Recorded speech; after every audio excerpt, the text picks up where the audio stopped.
May I confirm if the chairman made an announcement that Mr. Saldico will not be invited? Yes, as you know, you have been a congressman for many years. There's what we call interparliamentary courtesy. We do not invite or summon members of Congress in the same manner that they don't invite senators to their hearings. It is up to the congressmen or senators concerned to appear before their inquiries in aid of legislation.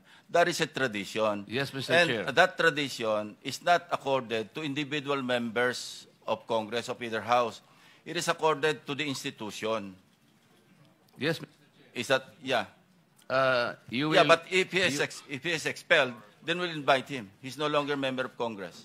Representative Chanco was not expelled, Mr. Chair, but Yes, but when he was invited, he is voluntarily appearing before the committee. yes, but there was an invitation. No, we did not extend any invitation to I was the one who invited him Well, when I was the chairman. You can speak for yourself. Yes, that's why. He can be invited. There is no violation of interparliamentary.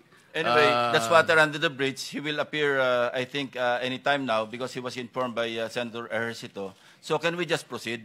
We have a long Sinasabi ko day. po yung tungkol kay Mr. Saldico. All Kung right. sakaling halimbawa nandito siya, we can invite him. Okay. Okay, thank you. No issue there.